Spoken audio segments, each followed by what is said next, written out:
Welcome to Stuff You Should Know, a production of iHeartRadio.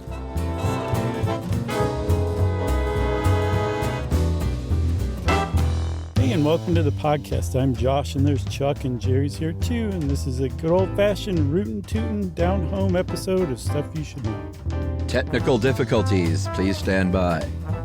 Yeah, we're a good 20 minutes late, Chuck. Man, because of, well, I was about to say me. It's not my fault. No, it's not your fault. It's the computer's fault. Not even. But who cares about computers? This is probably literally the opposite of computers because we're talking about plants. Yeah. I was going to ask you, old school, Chuck, have you ever eaten a plant? I love living things, so I do not kill plants and eat them. So are you a breathitarian? That's what they are, right? Yeah, where you just don't eat?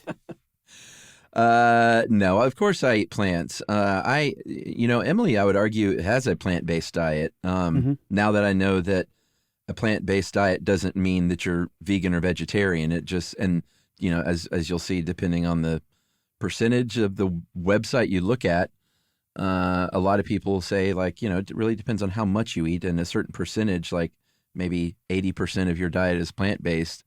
And that's easily Emily. She eats vegetables constantly. She always has like a radish in her hand. No, but just her meals. Like her meal, she'll cook we try to eat the same stuff, but I don't want to sit down and eat Brussels sprouts, broccoli, and cauliflower for dinner. That's a plant-based diet for sure. Yeah, but she'll throw some chicken in there and some fish. So she's sort of pescatarian plus, maybe. Yeah. Pesca-poultrytarian? Yeah. I mean, there's a lot of terms for all this stuff. I didn't know about a third of these probably. Yeah, they all seem to fall under the umbrella term, like you said, a plant-based diet. So like a vegan diet is a plant-based diet, but not all plant-based diets are like vegan diets. Yeah. That kind of setup. I had never heard of lacto-vegetarian, which basically means throw out all the rest, but I'll eat dairy. Yeah, understandable. There's also ovo-vegetarian. These are terrible names, by the way. Yeah. That means that you include eggs in your vegan diet. Yeah, not oval. That would make even more sense, I think.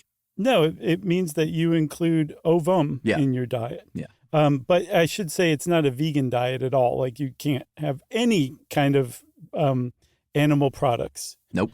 In a vegan diet. Not just like meat or dairy or eggs, but like vegan won't eat honey. Yeah. We talked about fig wasps recently. They won't eat figs for that reason. I think some vegans, I found a lot of support behind vegans saying like a processed wasp part in a thing is fine. Okay. I'll bet there's some that still won't. Oh, sure. And then there's also lacto-ovo-vegetarian. You're a vegetarian, but you eat eggs and dairy. There's lacto-ovo-bacon vegetarian. And then there's what you said, Emily, was pescatarian, which is generally. I mean, you're essentially just, you're eating more vegetables than the average person at this point if you're a pescatarian, I think. That's right. No comment on what that does to your butt. What, if you just eat seafood? No, if you eat nothing but broccoli and cauliflower all day long. Oh, yeah. Not just your butt, but like the well-being of people around you, too. Yeah, but it's very good for you. She's a much healthier human than I am. Nice. Well, not the part that you're not as healthy, but I'm glad that she is. Yeah, of course. One thing we should point out early on is that there's a sort of exhaustive look at how much meat people eat around the world at a certain point or kind of peppered throughout. And just for comps purposes, in the United States, we average per capita meat consumption between 123 to 150-ish kilograms, depending on where you're looking. So just kind of put that in your back pocket when we start talking about other countries. Yeah, that really kind of came home to me when I converted it to quarter pounders. Yeah, what's or that? In Europe, Royale with cheese. Uh-huh. That's 1,332 quarter pounders a year. That means you're eating almost 4 quarter pounders worth of meat a day every year at 151.4 kilograms. Man, if only you could do that and live. Right. That's called heaven, my friend. So clearly with those kind of numbers, the U.S. is a meat-based culture. Mhm. I mean, plenty of people here do not take part in that kind of thing, obviously. But as you'll see, many cultures around the world historically have plant-based diets and still have plant-based diets. Depending on who you ask, they might say there's about 2 billion meat-based eaters in the world and about 4 billion plant-based eaters. Yeah. So, I mean, that's not too bad. They're really holding things up. Because, I mean, if actually that's the majority. You're saying the majority of the world is plant-based diet. I'm saying 2 billion and 4 billion. I'm not weighing in on percentages. Okay. Yeah, we'll go around the world in a minute, but let's go through history for a little bit first, okay? Because plant-based diets, especially in the West, they're kind of like a new thing. Maybe they came out of the New Age movement in the 70s and 80s. No. This is really old stuff. In fact, you can make a really good case that plant-based diets, especially like a flexitarian version, is essentially the default diet of humans.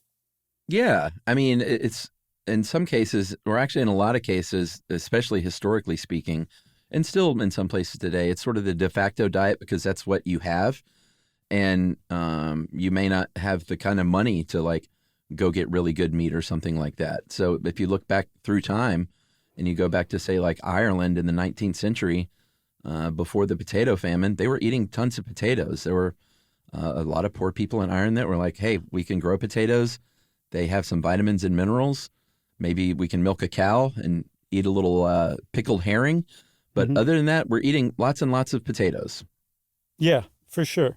This was before the famine when a potato blight came. And when the Irish immigrants really started to come en masse to the United States in the 19th century, they were quite surprised at the abundance and availability and cheapness of meat in the United States. And that apparently dates back to colonial times where colonists in, what would become the United States were eating more meat than the average person back in England. Like they were eating essentially the same amount of meat as elites back in the UK. And that's the longstanding thing where meat consumption throughout history in most places is associated with a higher status, an elite status. You're wealthier because it's always been harder to come by. Well, the colonies had a lot more land, so they could grow a lot more livestock and then hence eat a lot more meat. Yeah, had a lot more land, asterisk. You're right. Well put. Yeah, everyone knows what we mean by that. Mm-hmm. Yeah, and you know, if there's who helped us with the original version of this? Was it Libya? No, Laura. All right, the Claw. Dr. Claw. Dr. Claw. She dug up a graph basically about how Italians eat, and prior to not that long ago, they ate what you would call the Mediterranean diet now, and they just called it what we eat because that's what's around here. Right, the diet. Yeah, exactly. Fruit, vegetables, olive oil, legumes, fish, cereals. Not a ton of dairy or meat.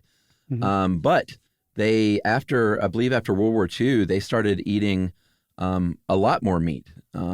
Before that, it was basically a plant-based diet because as you'll see, once again, no, Chuck, they're eating lots of fish. Plant-based diet is, we're talking about meat here. Fish get a pass, I guess, as far as plant-based diet goes. It does not mean vegetarian or vegan. Right. And Italy followed the same trajectory that most nations do. Once they reach a certain point of prosperity, meat consumption just starts going through the roof. Whereas before in history, elites, like individual groups of people who are well off or could afford meat, when an entire nation becomes well off enough, they start buying meat. Meat consumption just goes up. So after the war, Italy followed that. And you'll see like throughout the world, the more prosperous a nation, the higher their meat consumption, almost to a country. Yeah, which, you know, a cynic might say, well, if every nation was prosperous, everyone would just eat tons of meat. And it sounds cynical, but like the data sort of says what you just said. Right. You know, if you look at the U.S. in the 19th century, they were roundly encouraging the people eat lots and lots of meat. There was a cholera outbreak in 1832, and the U.S. government said, eat more meat and drink more alcohol and lay off the fruits and vegetables, obviously because of cholera. But there was also just this idea in America early on that, like, we're well fed and we're well bred because we eat red meat and we grow them big here in the States. We're not sitting around eating rice and grains and potatoes.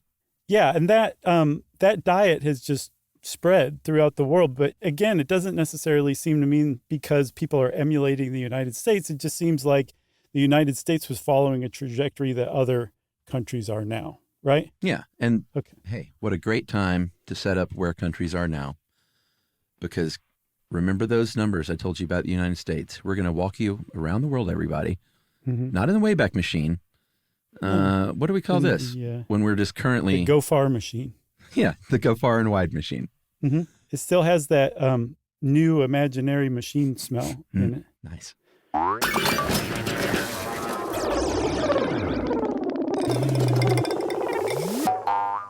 Modern day, jump in the Go Far and Wide Machine and come with us at first to Africa. If you look at continent-wide, the stat is about 65 kilograms of meat per capita. I wonder about that number because if you break it down per country, South Africa, they eat about 65.2 kilograms compared to, let's say, the Democratic Republic of Congo at just over 4 kilograms. Mm-hmm. Who's eating more red meat in Africa than South Africa to make that average 65?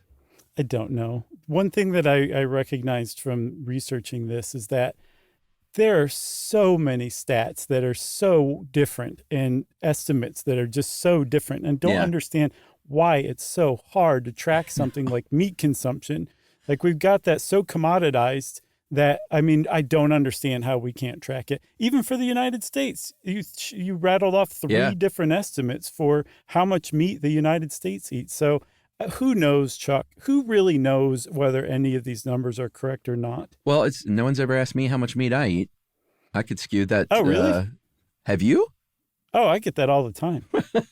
Usually because I have like a big chunk of like steak in my teeth. No. I mean like an official study. Like I don't know how I'm just kidding. Do any of that stuff. It's sort of like weird black magic to me. But we do know that generally speaking, West African nations eat a little more meat. It's a little more meat heavy than East African nations. Mm-hmm. But even in West Africa, that's, again, I mean, if the average per capita was 65 kilograms, that's like less than half the United States per capita. Right. Yeah. I'm guessing from what I could tell, the United States leads the world in meat consumption. I'm sure. Most other countries, depending on where they are going to eat a lot less. But again, like you said, Africa is not some single monolith. It has a bunch of different variation. Asia's the same way. On the whole, Asia eats far less meat compared to one another. Some eat more, some eat less. And you get all sorts of weird little statistical blips that come up from that. Yeah, if you look at the top 10 countries around the world with the highest rates of vegetarianism, India and Taiwan are on there. So 2 of the top 10 are in Asia. Japan and China, they aren't on the list of top 10 percentage vegetarian-wise, but they eat a lot less meat than the U.S. at an average per capita consumption under 75 kilograms. Yeah, and Taiwan's a good example, too. It has a very high percentage of vegetarians, but it also has a really high per capita meat consumption, too. So it's just basically wacky over there. Yeah, and what this was another... like if you look at Bangladesh, Bhutan, Nepal, Myanmar, Cambodia, Indonesia, and Vietnam, they're all under 20 kilograms. And Thailand is at like 25 and Laos at 30. So, I mean, that's way less than the 75 average in Japan and China. Yeah, I would guess Thailand, and I'm not sure about Laos, but I would guess Thailand is wealthier than probably Myanmar or Indonesia. I don't know about Vietnam, but I think a lot of it also has to do with the religious, like what religions are predominant there too. Yeah, which we'll get in. Well, actually, we should take a break before we do that. But we'll talk about India real quick because they have the highest proportion of vegetarians in the world, close to 40%, 38%, 39% are vegetarian in India for, obvious reasons. And 6.6 kilograms of meat per capita compared to as many as 150 for the U.S. Yeah, exactly. That's very low. It is very low. All right. We promised talk of religion, because who doesn't love that?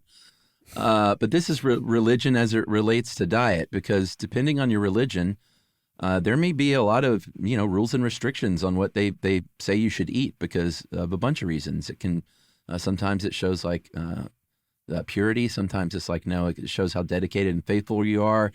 Sometimes it's like, hey, you good at following rules? Don't eat this on this day, and let's see how you do with that. But for whatever reason, there are plenty of religions that have rules sort of surrounding meat, for sure. Yeah, some of the most famous ones are kosher. Yeah. That's a big one, where you have to actually separate certain kinds of food, like you separate meat, you separate dairy. There's also like restrictions and guidelines on how animals are slaughtered. So it's not particularly vegetarian by nature, keeping kosher is.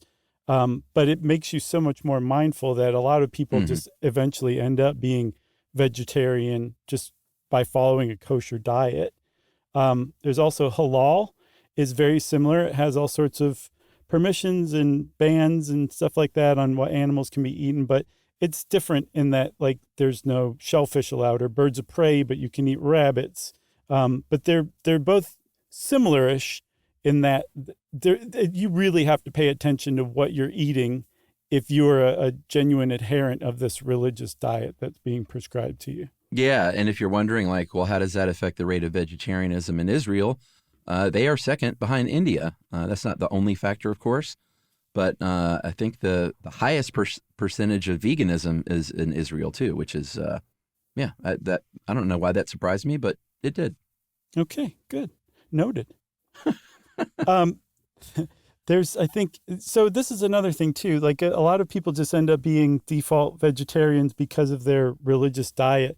And another good example is the Ethiopian Orthodox Christian Church, which we talked about in our Haile Selassie episode, I think. They have 200 days a year that are considered fast days where you just can't eat meat, but you can eat plants. So, I mean, for all intents and purposes, you're at least the majority of the year a vegetarian if you're Ethiopian Orthodox. I wonder if 165 days a year they just party down on some steak. Probably. What Seventh-day Adventist? It's not a requirement to be a vegetarian, but they're like, it's not a bad way to live. They kind of endorse it. Yeah, remember they grew out of that whole William Keith and John Kellogg movement of the 19th century. Yeah, they endorse the movement generally, but about 36% end up lacto-ovo vegetarians, and then an additional 16% eat plant-based diet with maybe a little fish, maybe a little bit of meat. Yeah. Buddhism is very connected to vegetarianism, like a straightforward religious decree like kosher. Instead, it's linked to nonviolence, right? So if your religion forbids violence, you can't really cut the head off of a chicken and eat it very easily. People still do in Buddhist countries, but it's much less common and frequent. And in fact, apparently in Japan, from 675 to 1872, meat was essentially banned in that country because of the influence of Buddhism and Confucianism. You got to wait on that chicken to die of natural causes. You just follow it around like a buzzard. He's not looking so good. He looks a little peaked. Hinduism, I love that word, by the way. Good. I'm glad I used it. I heard that word last night on the TV show The Pit, and I realized I just don't use it much. You know what I like that's similar is peckish. I like peckish as well. Yeah, me too. Maybe our musical duo should be Peaked and Peckish. Oh, my God. You just won the band name contest, Chuck, for all time. But everyone would be like, who's Peaked and who's Peckish? Like, I think Josh is Peaked and Chuck is Peckish. It wouldn't matter. We could both be. It would depend on our mood on any given day. Or perhaps we are both Peaked and Peckish. Yeah. At all times. We're always hungry and we're always not looking so good.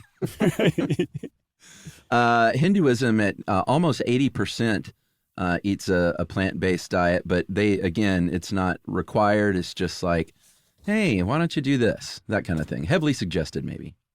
Yeah, it's also, I mean, especially since the Hindu nationalist ruling party took over, the Bharatiya Janata Party, BJP, they have been enforcing like really strict rules that are Hindu in nature against eating meat, so much so that people have been beaten.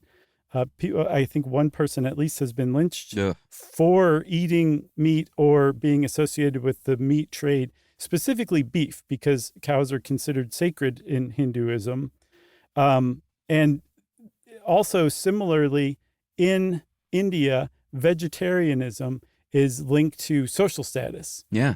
In basically complete contradiction of what it's like in, say, the West, where, eating meat has long been associated with being an elite or having high status. Vegetarianism is in India, apparently. All right. Flip-flopped it. I love it. Yeah, and if you're like, wow, 80% of Hindus are vegetarian, it's pretty impressive. Prepare for this. Jains, these are the people who are so against hurting or killing anything that they have little hand dust brooms that they carry with them to dust off seats before they sit down so they don't accidentally kill a bug. 92% of them and 59% of Sikhs in India are all vegetarians. And I guess 8% of Jains are bad Jains. I guess so. I mean, like, how would you show up to like the Jain meeting and show your face? Yeah. Or show up to a Jain party with a rack of ribs. Right. It's probably frowned upon, I would say. I would think so. All right. So and of course I'm kidding. No offense to any Jains out there. No, of course not. I'm sure they'd show up and be like, natural causes. And everybody would be like, heck yeah. So if you're going to eat a plant-based diet, it can look many different ways depending on what you're into. We found some information from Harvard Health.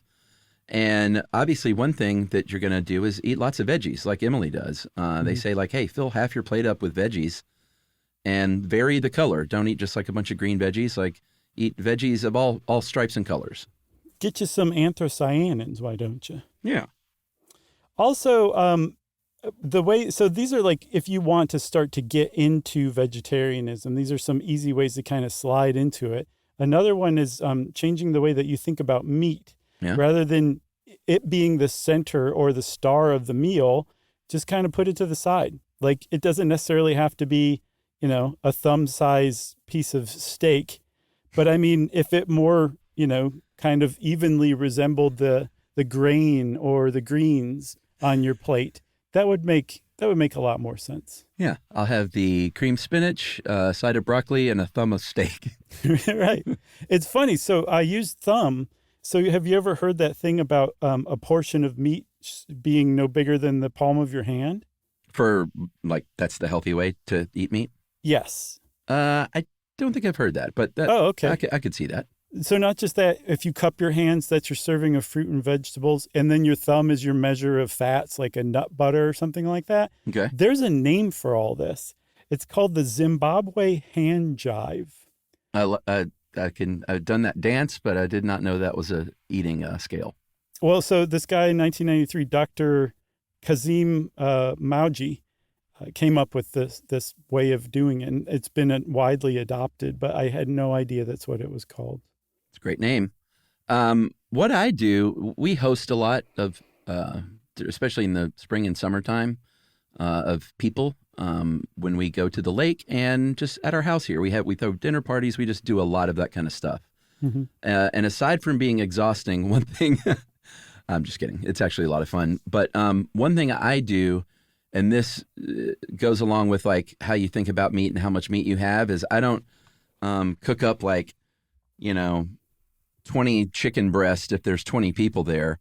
I cook up a bunch of, whatever kind of cut of chicken or steak. Sometimes I'll do a couple of meats, and I will slice it all up on a big platter.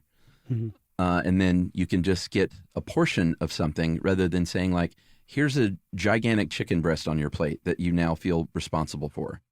Right. And people seem to really like that, like, oh, maybe I'll have a little bit of this and a little bit of that, and then the rest is our veggie sides. Nice. Yeah, so that's a tip from Chucky. Yeah, you should just set up a carving station and ask to see each person's thumb size. Yeah. That'd save you a bunch of money. Totally. So let's see, what else? Oh, another good one is to choose different fats, avocados, olive oil, stuff like that. And then just cook at least one vegetarian meal per week. Dip your toe in the pool. Yeah. And if you start doing these kind of things, it's actually really easy to find yourself down the road, like just doing it without thinking about it. And more meals throughout the week become vegetarian. Because we'll talk in a minute about why people do this. But a lot of people stop eating as much meat for health reasons or because they want to lose weight. And if you just kind of start, like you said, dip your toe in like this, it just becomes kind of second nature over time. Yeah, you can get used to something like that. Mm-hmm. And I think what you'll find if you think you need meat because it's more filling, that's just not true. You get plenty full eating all that other stuff. So you can give it a whirl. I do that stuff every now and then. Whole grains at breakfast is great. This is basically, again, what Emily does. A lot of oatmeal, buckwheat, barley, quinoa. Eat like a horse, but not as much as a horse. No. This is a big one for me, Chuck, is eating fruit for dessert. Because I don't ever eat something and like a meal of any kind and not think like, okay, now I have to have something sweet. Oh, really? I just can't not do it. My brain just is wired that way. I am too. Yeah. Okay. So if you just eat like an apple or some strawberries or something like that, it just short circuits that. It does it for you.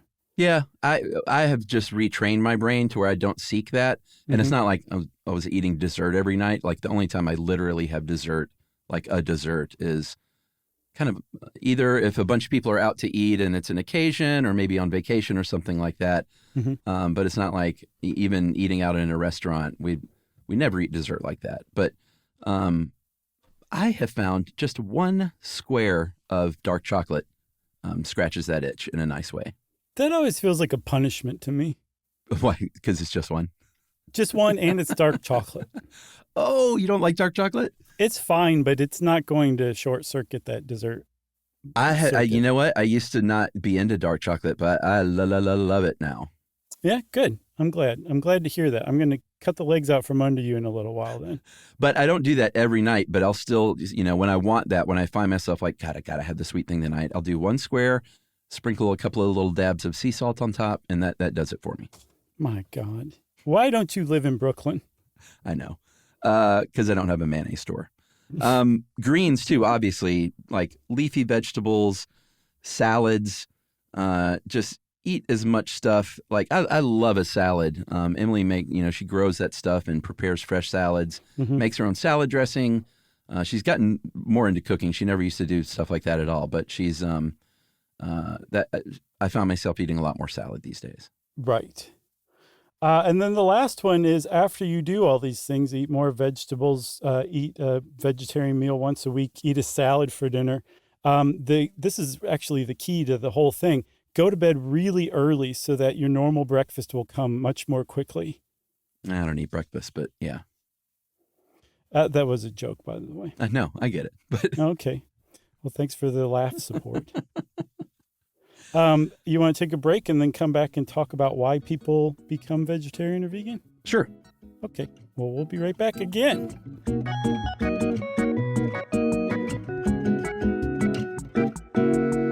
Learning stuff with Joshua and Charles. Stuff you should know.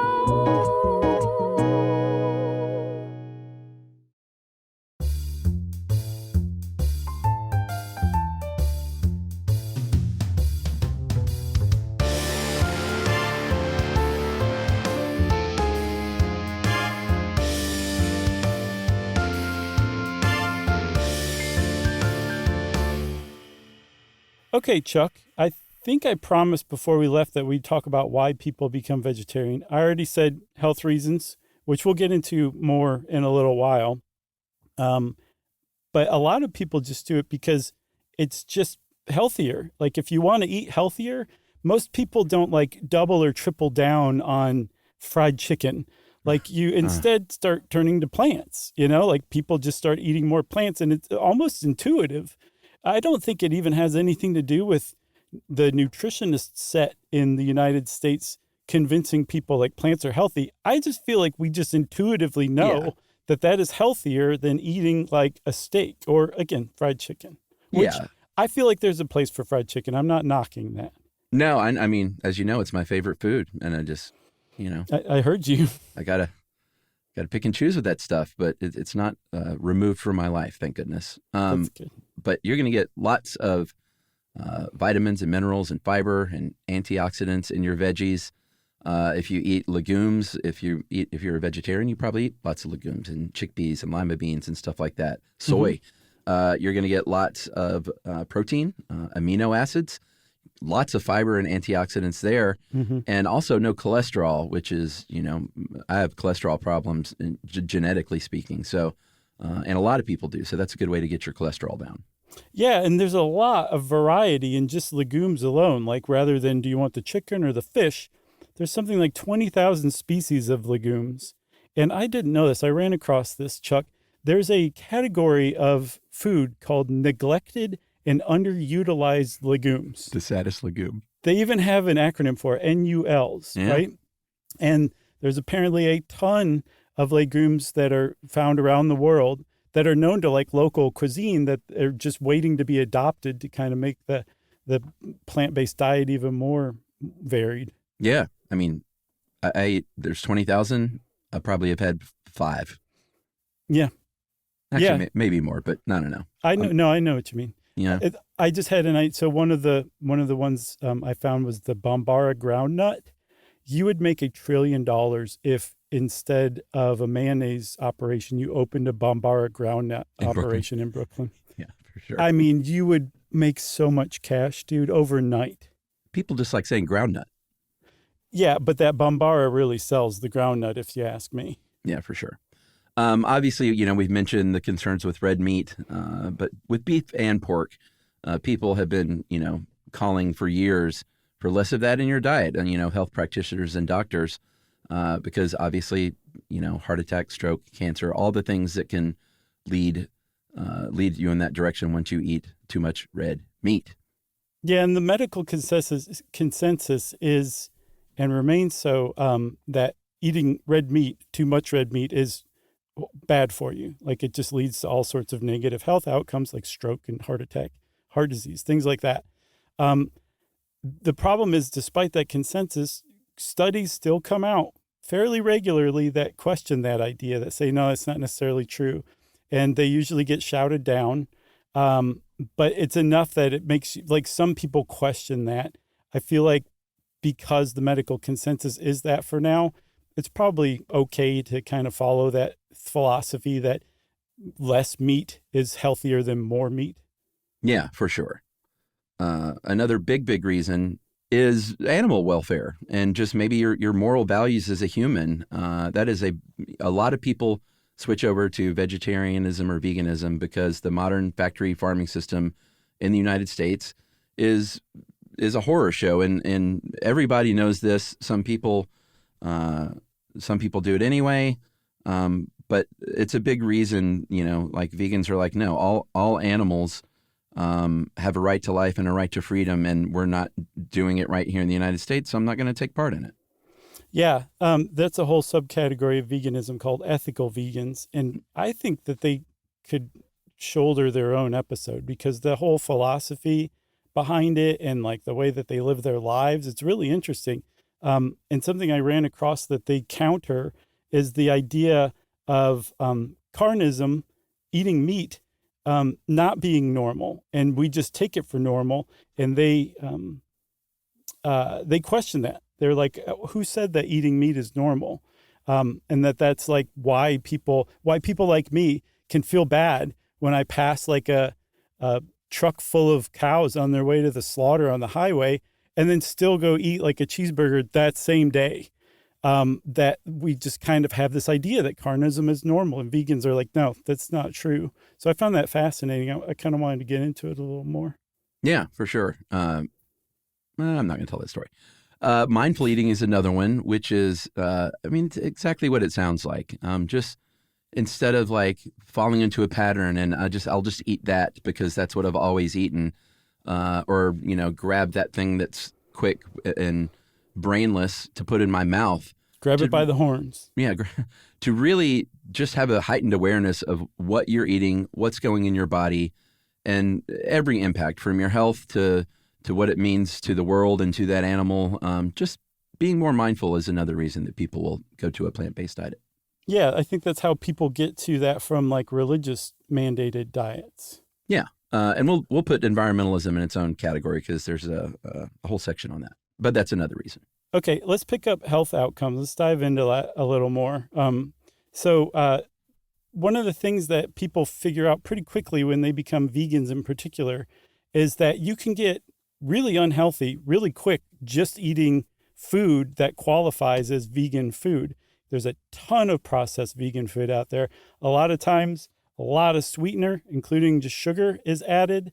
And just basically eating packaged food or even French fries, as long as they're cooked in vegetable oil, those are vegan. And everyone knows that French fries aren't really good for you. So there is like a whole kind of blind alley that you have to watch out for when you get into veganism.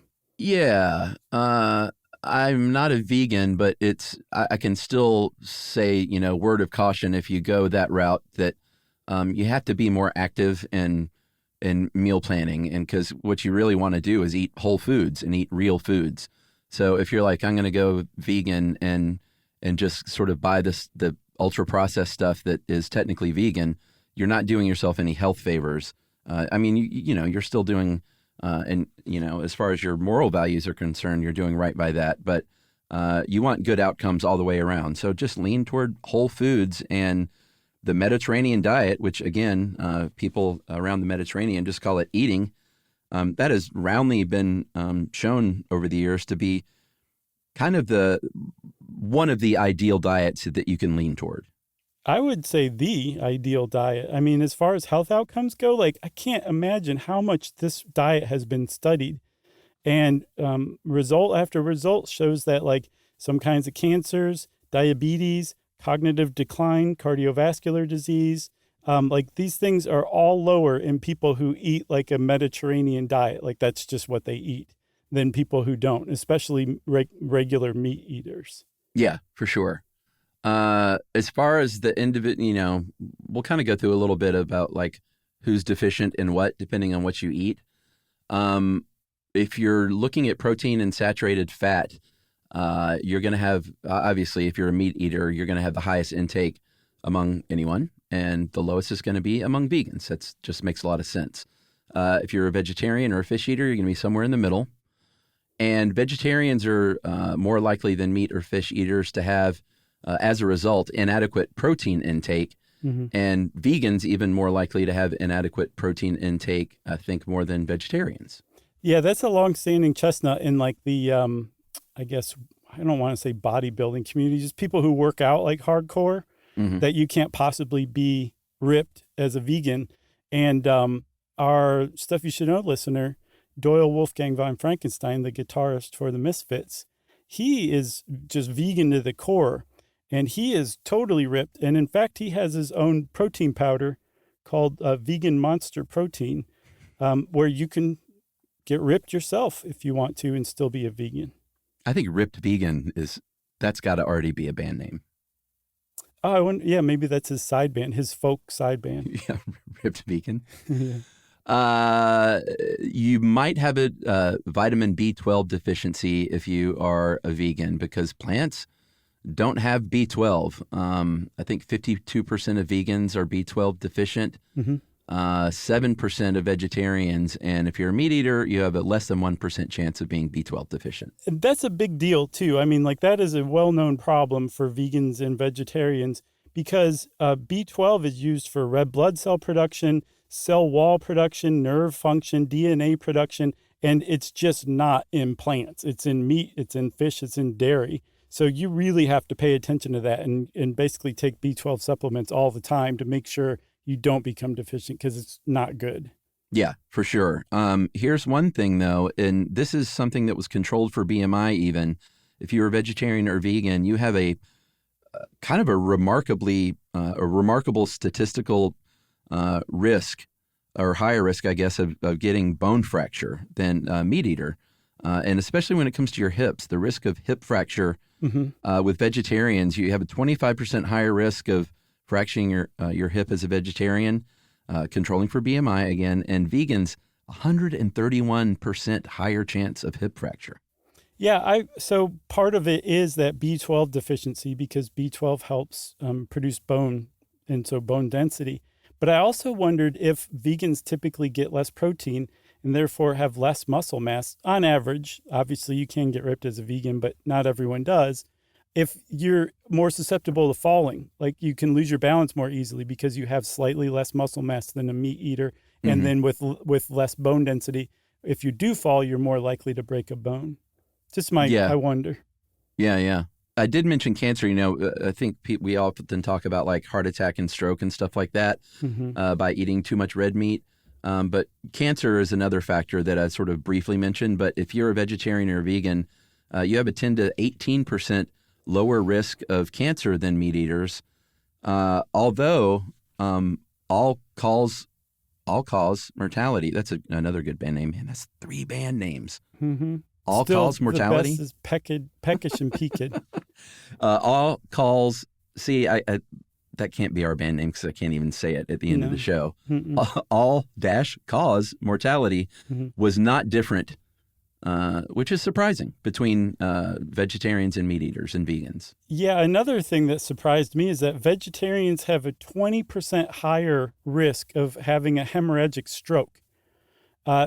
So we should say all of this data came from a 2021 analysis of this British cohort of 65,000 Brits that have been followed around since the 90s. So they managed to look at 20,000 vegetarians. So this is a pretty robust study. And they found that they have a 20% higher risk of stroke. They couldn't determine that for vegans. I think they only had like 2,500 in this cohort. But for stroke, at least, they weren't able to figure out how that affects vegans. You would assume that it would be an even higher percentage for vegans. But a hemorrhagic stroke is where blood vessels in your brain start bleeding. Again, that would make sense because B12 helps fortify cell walls. Yeah. And I would think the lack of red blood cell production would have something to do with that too. So I think what we're trying to say, the upshot is it's not just like a slam dunk that you're going to be healthier or your lifetime health outcomes are automatically going to be better. But it's still, it's just, if your all-cause mortality is going to be the same, then I don't know. I think that kind of makes an argument to eat whichever makes you feel best. Yeah. That's just a weird stat. Yeah, the all-cause. Yeah, I don't know. I can't explain it. Maybe someone will have some more information on that. But earlier we did promise an entire section on the environmental impact of eating animals, because that is yet another reason. And, obviously people have all kinds of reasons, and it's usually a combination of all these things. But we're learning it's become plainly obvious more and more. This isn't the kind of thing I think that, especially in America, people like to look at a lot in the past. But it seems like in the last 15 years or so, people are sounding the alarm like, hey, besides ethical concerns and health and all that other stuff, like raising animals to eat is kind of the way we do it is a disaster for the environment. Yeah. So there's a lot of misleading stats out there that compare the amount of kilograms of greenhouse gas emissions compared to the kilograms produced of something, right? That doesn't make any sense, because a kilogram of broccoli is a lot less as far as food being spread among people than a kilogram, 2.2 pounds of beef, right? You can feed way more people with 2.2 pounds of beef than you can with 2.2 pounds of broccoli. So other people, 1.5 people. Exactly, at best. Yeah. But so some people have said, well, let's just alter it a little bit. So we'll measure the kilograms of greenhouse gas emissions for every 1,000 calories produced. And so that makes it a lot more apples to apples comparison. Yeah. But even still, when you alter it like that, the numbers essentially come out the same, which is that meat production has a much larger carbon footprint than almost any kind of plant production, although there are some surprises. Like, for example, your beloved dark chocolate has a larger carbon footprint than producing poultry or pork, Chuck. How do you feel about your dark chocolate with salt on top of it now? I didn't kill that chocolate. Coffee and chocolate are two pretty notorious, environmental disasters as well on the non-meat side, for sure. For sure. The reason why apparently is demand. There's so much demand for chocolate that the deforestation that results to create more fields for cocoa production, that just is what's giving it such a huge footprint. And I think coffee's relatively the same.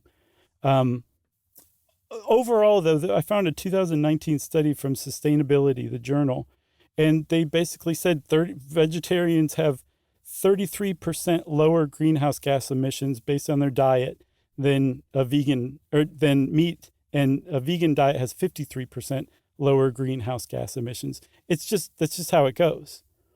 Yeah, and if you're like, well, I like eating some meat, the biggest offenders there are beef, lamb, and mutton. Yeah, I thought that was weird. Beef produces 60 kilograms of greenhouse gas emissions per kilogram, and a kilogram of poultry is only 6. But you compare that to a kilogram of just some English peas. That's under 1 kilogram of greenhouse gas emissions produced. So you might think that as far as water consumption goes, the plants would far outpace like a meat diet because you got to water vegetables. But generally, there are just a few plant-based foods that have a bigger water footprint than beef. Yeah, beef is just the worst offender of all. But livestock, raising livestock in general, apparently 1/5 to 1/4 of all the water used by humans goes to raising livestock, which is nuts. But the reason why is because not only do you need water to keep that head of cattle alive until you decide to kill it, you also need water to grow the grain that you feed that head of cattle. So they're just consuming all over the place, especially as far as water is concerned. Yeah, and just so you know, there are like 0 sort of vegetables that outpace beef. The two that do outpace beef that I was referring to are chocolate and almonds. Yeah, and who considers an almond a vegetable? Come on, give it up. And I think as far as lamb and mutton go, the two other biggest offenders in the meat category, only cashews, pistachios, and hazelnuts consume more water to produce than lamb and mutton. Hazelnuts are so great. Far and away the best nut. Oh, you think? Not the ground nut? I haven't had one yet. Well, peanuts apparently are a ground nut. I have not had the Bambara ground nut yet, so I should wait and reserve judgment. Yeah, peanuts, they grow underground, right? Yep, they're a ground nut. I can just see Jimmy Carter holding a big thing of peanuts and roots with dirt falling off of them. R.I.P. and God bless that man. That's right. The U.S. maintains about 9 billion livestock to get the meat that it needs or wants, I guess is the better way to say it. And if that grain went to humans, it'd be enough for 840 million people that have plant-based diets. Yes. And there was another thing that I came across that I was kind of surprised by, but totally makes sense, is if we en masse as a species, humans, essentially abandoned livestock production, beef production or meat production in favor of a plant-based diet, just basically globally, the chance of communicable diseases developing would drop drastically because 75% of emerging communicable diseases are zoonotic, which means humans get them from animals, and we make our closest contact with animals through the livestock industry. Yeah, and at petting zoos. Yeah. I mean, as long as it wasn't grown in a lab, you can kiss communicable diseases goodbye. Yeah. The other environmental disaster of raising livestock, and this is more and more lately, is the habitat destruction to raise all these animals. Mm-hmm. You're talking about extinction of plant and animal species, and thousands more being threatened in the years upcoming because of habitat destruction. And it's also true for some kinds of agriculture. You know, we've talked about palm oil cultivation being a big problem for a lot of stuff, specifically orangutan populations, or at least by example. But beef, once again, is the biggest factor. Beef drives 41% of tropical deforestation globally, whereas palm oil and soy, which are two sort of offenders on the other side, are only 18% combined. That's all, just 18% of deforestation. Yeah, but I mean, the one takeaway here is beef bad? It's what's for dinner and what ruined the planet. Yeah, I mean, it's far and away leading the way in all the bad categories, you know? It really does. So, yeah, I mean, we've just kind of touched the surface, especially on the environmental impact. There's a lot to dig into there if that interested you. But I feel like we gave some good reasons for people to adopt a plant-based diet. I don't know if I'm going to fully, but I'd like to think I'm kind of partway there already. Yeah, I eat more vegetables now. I eat way less red meat than I used to. Yeah. For just like all the reasons that we talked about. Yeah, I cut my 4 quarter pounders with cheese every day in half, and I eat both halves. Since Chuck kind of laughed at my last joke, I think everybody, that means we should probably slog along to listener mail. That was a real laugh. That was Josh laugh. Yeah, I know. I love those too. All right. This from a Smithy because of us, actually. Oh, yeah, I saw this one. Hey, guys, I've always had a bit of an interest in metalworking, and as of about 5 years ago, I've had an interest in your show. I'd say your show has been the longest-running podcast of my life, actually. I remember listening to your episode about blacksmithing 4 years ago, and that kind of set off the domino effect of me getting really into blacksmithing as a hobby. I'm definitely one of those that like to collect hobbies, with most passing in about 6 months, and I never pick it up again, but not true with blacksmithing. I've stuck with it since your episode came out, and I'd like to say I've come a long way with it. I've attached a few pictures of my work, which was very good, by the way. Starting with early works and all the way to the 2 I completed about a week ago. I thought you might be interested in seeing how your show kicked off one of my favorite hobbies I've ever had, so thanks for that. And that is from Tate Avent. And you can find Tate. Just look up Tater Makes, TAITERMAKES, and check out Tate's work. Well, thanks a lot, Tate. That is awesome. Congratulations on your awesome hobby and getting so good at it. And we really appreciate you letting us know that we had some sort of small, tiny impact on you. We love hearing that kind of thing. If you want to be like Tate and let us know that we had some small, tiny impact on you, please send it via email to stuffpodcast@iheartradio.com. Stuff You Should Know is a production of iHeartRadio. For more podcasts from iHeartRadio, visit the iHeartRadio app, Apple Podcasts, or wherever you listen to your favorite shows.